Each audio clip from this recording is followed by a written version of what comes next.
ویرانہ ہی ویرانہ تھا سرکار کی آمد سے پہلے.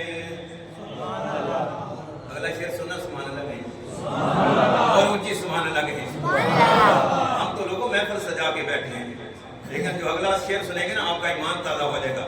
یہ کام ہی تھا گھر والوں کا گھر والے ہی کر سکتے تھے کربل میں بیٹے بھیج دیے کربل میں بیٹے بھیج دیے جس وقت اسلام بچانا تھا کربل میں کیونکہ دارین کا سلطان حسین ابن علی ہے. آپ اٹھا کے کہیں نا سبحان اللہ.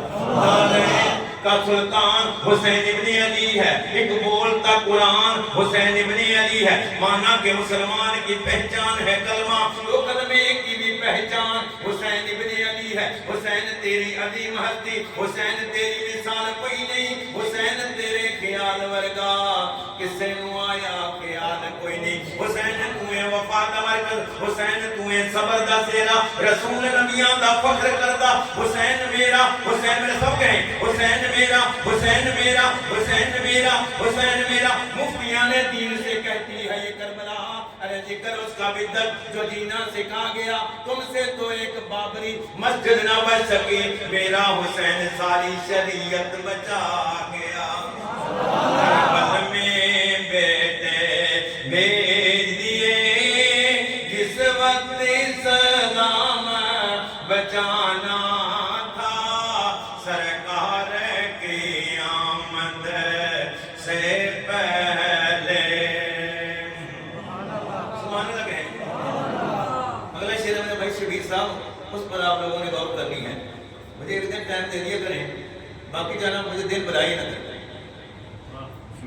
کیونکہ ہم سودا کر دے رہے ہیں. دنیا کا لالچ کوئی نہیں ہے ایک روپیہ بھی کسی کا لالچ کوئی نہیں ہے. صرف حضور سے محبت کرتے ہیں تو حضور کی محبت کی نعت پڑھتے ہیں. لیکن سنے جو میں نے شعر پڑھنا ہے.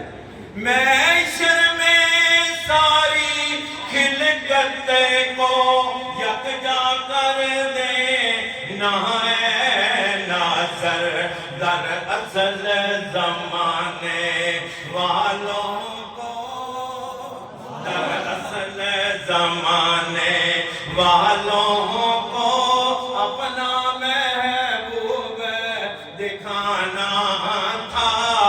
در اصل دی روز در بستان سرا ہما توتیاں نے خوشنما پڑھتی تھی نعت مصطفیٰ بلغ العلا بکمالہ. نہیں غور نہیں کیا آپ نے شعر پر غور کریں. دی روز در بستان سرا ہما توتیاں نے خوشنما پڑھتی تھی نعت مصطفیٰ بلغ العلا بکمالہ. اور قمریاں بھی شوق میں ڈالے ہوئے سر توق میں کہتی تھی اپنے ذوق میں کشفت و جاب جمالہ. اور بلبلیں بھی کو لے لے کے ہر ایک بلبل کو کرتی تھی چرچا سو حسنت جمیع خصالہ.